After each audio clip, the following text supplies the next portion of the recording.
വൈദ്യുതി ചാർജ് വർധനവിലൂടെ സർക്കാർ ജനങ്ങളെ വീണ്ടും ഷോക്കടിപ്പിച്ചിരിക്കുകയാണ്. വൈദ്യുതി ബോർഡിലെ അനാസ്ഥയ്ക്കും അഴിമതിക്കും വില കൊടുക്കേണ്ടി വരുന്നത് സാധാരണക്കാരായ ഗുണഭോക്താക്കളാണ്. ഈ സർക്കാർ 5 പ്രാവശ്യമാണ് വില കൂട്ടിയത്. ഇപ്പം 16 പൈസയാണ് വില കൂട്ടിയിരിക്കുന്നത്, 16 പൈസ. ഈ കൂട്ടലൊരു ചതി കൂടിയുണ്ട്. കാരണം ഇപ്പം ഇത് ഡിസംബർ മാസമാണ്. ഈ വർഷത്തെ ചാർജ് 16 പൈസ കൂട്ടിയോടൊപ്പം ഏപ്രിൽ മുതൽ മാർച്ച് മാസം കഴിഞ്ഞാൽ ഉടൻ തന്നെ വേറെ 12 പൈസ കൂടെ കൂട്ടുമെന്ന് പ്രഖ്യാപിച്ചിരിക്കുകയാണ്. അപ്പോൾ അത് മാർച്ചിൽ പ്രഖ്യാപിക്കുന്നതിന് പകരം ഡിസംബറിൽ 2 കൂടി പ്രഖ്യാപിച്ചിരിക്കുകയാണ്. ഇപ്പം തന്നെ ഒരു 250 യൂണിറ്റ് ഉപയോഗിക്കുന്ന ഒരു സാധാരണക്കാരന് 50 രൂപയോളം കൂടുതൽ വരും. മാർച്ച് മാസം കഴിഞ്ഞാൽ അത് 100 രൂപയിൽ കൂടുതലാവുന്ന സ്ഥിതിയാണ്. ബാക്കിയുള്ള ആളുകളെ സംബന്ധിച്ചിടത്തോളം താങ്ങാൻ പറ്റാത്ത രീതിയിൽ വൈദ്യുതി ചാർജ് കൂടുകയാണ്. മാത്രമല്ല ഡെപ്പോസിറ്റ് ചാർജ് അടക്കമുള്ള ഇത് അടുത്ത മാർച്ച് കഴിയുമ്പോഴേക്കും കൂടുമ്പോഴേക്കും വലിയ ബാധ്യത സാധാരണക്കാർക്ക് ഉണ്ടാവും. ഇത് ഇവരുടെ അനാസ്ഥ കൊണ്ടും അഴിമതി കൊണ്ടും ഉണ്ടാക്കി വെച്ച സംഭവമാണ്. ഞങ്ങൾ നിയമസഭയ്ക്കകത്തും നിയമസഭയ്ക്ക് പുറത്തും പല പ്രാവശ്യം പറഞ്ഞിട്ടുണ്ട്. ഉമ്മൻചാണ്ടിയുടെ കാലത്ത് വരുന്ന 25 വർഷത്തേക്ക് വൈദ്യുതി വാങ്ങാൻ ഒരു കരാറുണ്ടാക്കി. 1 യൂണിറ്റ് വൈദ്യുതിക്ക് 4 രൂപ 29 പൈസയ്ക്കാണ് വാങ്ങാൻ തീരുമാനിച്ചത്. 7 വർഷക്കാലം അവരത് നടത്തി. ഉമ്മൻചാണ്ടി ഗവൺമെൻറ്റും ആ വിലയ്ക്ക് വൈദ്യുതി വാങ്ങിച്ചു. 6 വർഷത്തിലധികം കാലം ഈ ഗവൺമെൻറ്റും വൈദ്യുതി വാങ്ങിച്ചു. 2 വർഷക്കാലം മുമ്പ് ആ കരാർ റദ്ദാക്കി.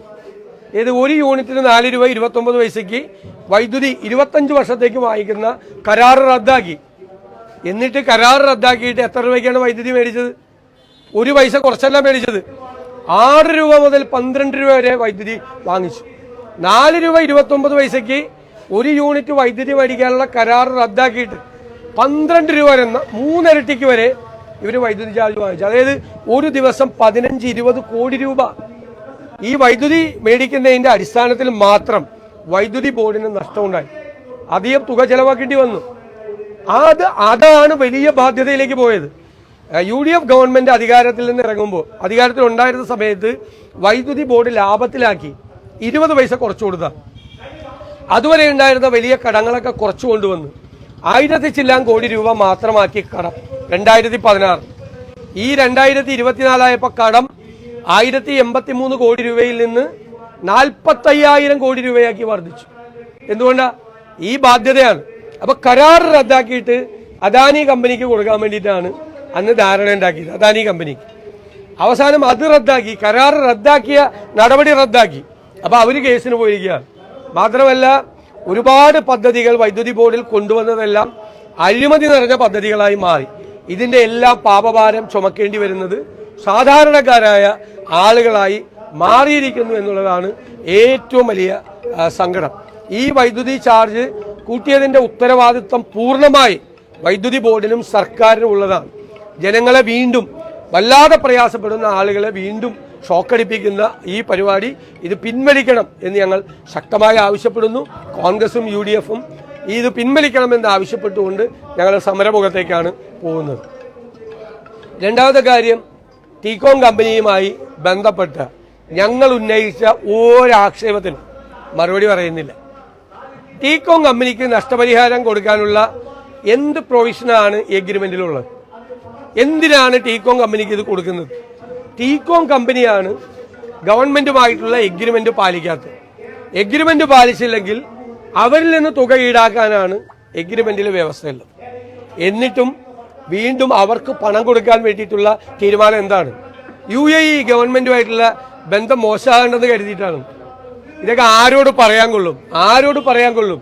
ഇത്തരം കാര്യങ്ങളെല്ലാം UAE ഗവൺമെന്റുമായിട്ട് കേരളത്തിന്റെ ബന്ധം വഷളാകാതിരിക്കാൻ വേണ്ടി അവന്റെ കയ്യിൽ നിന്ന് പൈസ വാങ്ങിക്കേണ്ടതിന് പകരം നഷ്ടപരിഹാരം ടീകോമിന് കൊടുക്കാൻ പോവാണ്.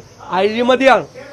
248 ഏക്കർ ഭൂമി സ്വന്തക്കാർക്ക് കൊടുക്കാൻ വേണ്ടിയിട്ടുള്ള ഏർപ്പാടാണ്. ഭൂമി കച്ചവടം. LDFിൽ ചർച്ച ചെയ്യാതെ, മന്ത്രിമാർ പോലും അറിയാതെ, ഘടകകക്ഷികൾ അറിയാതെ, പ്രതിപക്ഷം അറിയാതെ, സാധാരണക്കാരെ പൊതുസമൂഹം അറിയാതെ ഒരു വലിയ എഗ്രിമെന്റ് വൺ ഫൈൻ മോർണിംഗ് ഒരു സുപ്രഭാതത്തിൽ വന്ന് അവസാനിപ്പിച്ച് ഭൂമി കച്ചവടമാണ്. കോടിക്കണക്കിന് രൂപ വിലയുള്ള ഭൂമി കച്ചവടം നടത്താൻ വേണ്ടിയിട്ടാണ്. പറയാതെ പറഞ്ഞു ഇന്നലെ. എന്താ? ടീകോമിന്റെ കയ്യിൽ നിന്ന് നഷ്ടം ഈടാക്കാൻ ശ്രമിച്ചാൽ വ്യവഹാരം ഉണ്ടാവും, അത് നീണ്ടുപോകും. അപ്പോൾ ഭൂമി ഫ്രീ ആവില്ല. അപ്പം ഭൂമി ആർക്കോ കൊടുക്കാൻ വേണ്ടിയിട്ടാണ് ടീകോമിന്റെ കയ്യിൽ നിന്നും മേടിക്കുന്ന നഷ്ടത്തിന് പകരം അവർക്ക് നഷ്ടപരിഹാരം കൊടുത്ത് കേസില്ലാതാക്കി അവരെ പറഞ്ഞു വിട്ടിട്ട് ഈ ഭൂമി കൊടുക്കാൻ വേണ്ടിയിട്ടുള്ള ഭൂമി കച്ചവടമാണ്. ഒരു കാരണവശാലും അത് കേരളത്തിൽ സമ്മതിക്കില്ല. അത് വിചാരിച്ച് ഈ പ്രോജക്റ്റ് അവസാനിപ്പിക്കാനും സർക്കാർ നിൽക്കണ്ട. വയനാട് വിഷയത്തിൽ ഇപ്പോൾ ഹൈക്കോടതി സംസ്ഥാന സർക്കാരിനെ വിമർശിച്ചിരിക്കുകയാണ്. ഈ ദുരന്ത നിവാരണ ഫണ്ട് ഓഡിറ്റിംഗിലുള്ള പ്രശ്നങ്ങൾ ചൂണ്ടിക്കാട്ടി. അല്ല, അത് തീർച്ചയായിട്ടും ഉണ്ട്. ഒരു വശത്ത് കേന്ദ്ര ഗവൺമെന്റ് ഒരു തുക പോലും തരുന്നില്ല. ഞങ്ങൾ നമ്മുടെ MP-മാര് ശ്രീമതി പ്രിയങ്ക ഗാന്ധിയുടെ നേതൃത്വത്തിൽ അതിശക്തമായി കേന്ദ്ര സർക്കാരിൽ സമ്മർദ്ദം കൊടുത്തിക്കൊണ്ടിരിക്കുക. കേന്ദ്ര സർക്കാർ അവർക്ക് കൊടുത്ത മറുപടിയിൽ പറഞ്ഞത് ഇവിടെ ഇന്ന് പ്രോജക്റ്റ് കൊടുക്കാൻ വേണ്ടി വൈകിയതുകൊണ്ടാണ് അവർ വൈകി എന്നാണ് അവർ പറഞ്ഞിരിക്കുന്നത്. അതേ അവസരത്തിൽ ഈ പ്രോജക്റ്റുകൾ, ഈ ദുരന്ത നിവാരണ ഫണ്ട് ഓഡിറ്റ് ചെയ്യുന്നതിൽ ഉൾപ്പെടെയുള്ള ഗുരുതരമായ വീഴ്ചകൾ സർക്കാരിന്റെ ഭാഗത്തുനിന്നുണ്ട്. സർക്കാരിന്റെ കയ്യിൽ വലിയ തുക കിട്ടിയിട്ടുണ്ടല്ലോ, ആ തുക ചെലവഴിക്കുന്നുണ്ടോ? അവിടെ എന്ത് റീഹാബിലിറ്റേഷൻ പ്രോസസ് നടക്കുന്നത്? ഒരു ദുരന്ത നിവാരണവും ഇല്ല.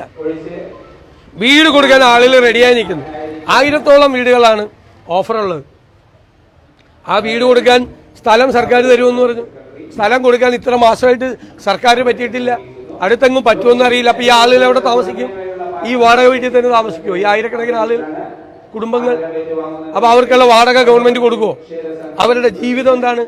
അവർക്കൊരു തൊഴിൽ പോലും എടുക്കാൻ പറ്റാത്ത രീതിയിൽ അവർ പല സ്ഥലത്തായിട്ട് സ്കാറ്റേർഡായി കിടക്കുകയാണ്. അപ്പൊ ദുരിതാശ്വാസ പ്രവർത്തനം, പുനരധിവാസ പ്രവർത്തനങ്ങളെ കുറിച്ച് സംസ്ഥാന ഗവൺമെന്റ് ഒന്നും ചെയ്യുന്നില്ല. കേന്ദ്ര ഗവൺമെന്റ് ആവശ്യത്തിലുള്ള പണവും കൊടുക്കുന്നില്ല. കിട്ടിയ പണം ഇവിടെ ചെലവാക്കുന്നില്ല. രണ്ടു കൂട്ടരും ഹൈക്കോടതി പറഞ്ഞ പോലെ ഉത്തരവാദികളാണ്. ഈ മാസങ്ങൾക്ക് മുന്നേ ആയിരുന്നു കെട്ടിട നിർമ്മാണ പെർമിറ്റ് ഫീസ് സർക്കാർ കുറച്ചത്. അത് ഈ ഒറ്റ തദ്ദേശ സ്ഥാപനങ്ങൾ കൊടുത്തിട്ടില്ല. ഓൺലൈൻ സംവിധാനം പോലും വളരെ വൈകിയാണ് വന്നത്. അതൊന്നും പ്രായോഗികമായി നടപ്പാക്കിയിട്ടില്ല, ഇംപ്ലിമെന്റ് ചെയ്തിട്ടില്ല. അത് പറഞ്ഞിട്ട് മാത്രമേ ഉള്ളൂ. പക്ഷെ പല സ്ഥലത്തും ഇപ്പോഴും പഴയ ഫീസ് തന്നെ വാങ്ങിച്ചുകൊണ്ടിരിക്കുകയാണ്. ആ സിസ്റ്റം റൺ ചെയ്തിട്ടില്ല. ഈ ഒരു കാര്യമാണ് ഈ PV Anwar UDF KPCC നേതൃത്വമായി PV Anwar UDF എടുക്കുന്നു, KPCC നേതൃത്വമായിട്ട് ചർച്ച നടത്തിയെന്നുള്ള ചില വാർത്തകൾ പുറത്തു. ഞാനാണ് UDF ചെയർമാൻ, എനിക്കറിയില്ല. സംഭവം അല്ലല്ല, UDF ആയിട്ട് ഒരു ചർച്ചയും നടത്തിയിട്ടില്ല. ഒരു ചർച്ചയും നടത്തുന്ന പ്രശ്നമില്ല. ഇപ്പോൾ ഒരു ചർച്ചയില്ല.